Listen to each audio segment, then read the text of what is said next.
গোটা বাংলা জুড়ে রেমাল যে ক্ষতচিহ্ন রেখে গেছে তার নজির শহরতলি, উত্তরবঙ্গ, দক্ষিণবঙ্গ, গ্রামগঞ্জ সব জায়গায়। গত ২৬শে মে মধ্যরাতে ল্যান্ডফল হয়েছে।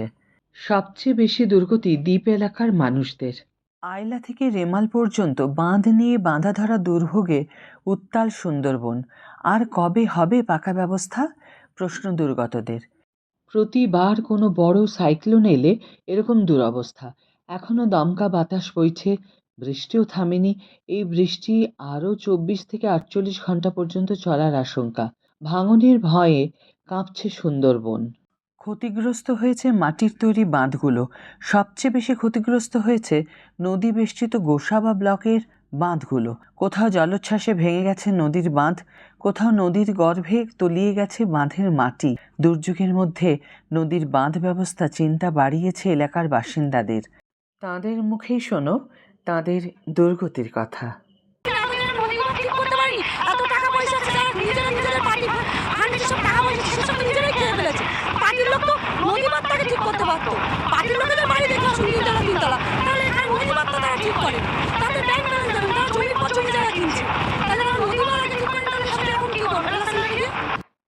আজকের ২-৩ দিন মানুষের রাতের ঘুম কাড়িয়ে নিয়েছে। সুন্দরবন নিয়ে নতুন করে কোনো পরিকল্পনা নেই। আয়লা হওয়ার পরে তারপরে বুলবুল, ফণী, আমফান, ইয়াস গেল।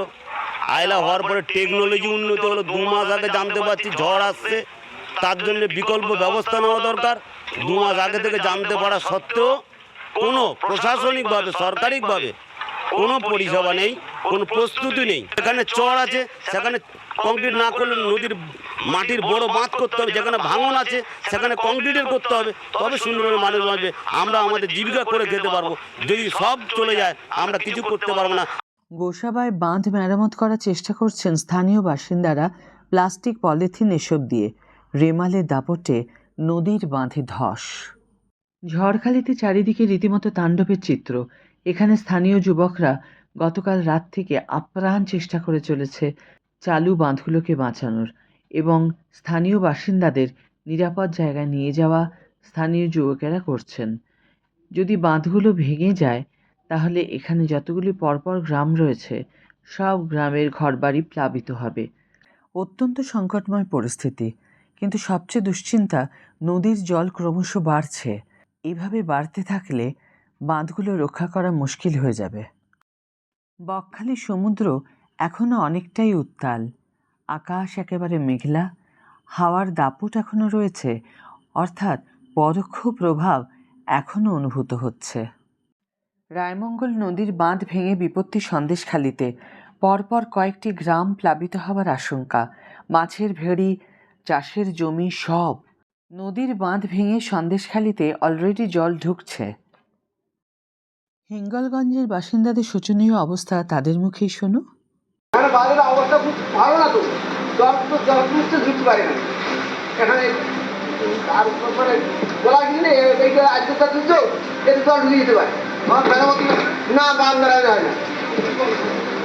কখন দেখছি বলে গাড়ি এসে গাড়ি মাটি দিকে কাটছে সন্ধ্যাবেলায় কাটছে মাটি তো হ্যাঁ ধুয়ে যাবে, মাটি ধুয়ে গেলে আর কি করে রাখবে। এর বর্ষা আসছে আর জল আর ঢেউ দিলে তো ধুয়ে যাবে বিজের মাছ। জল ঢুকে উপায় নেই আমাদের নদী বাড়ি, কোনো জায়গায় যাওয়ার খায়দা নেই।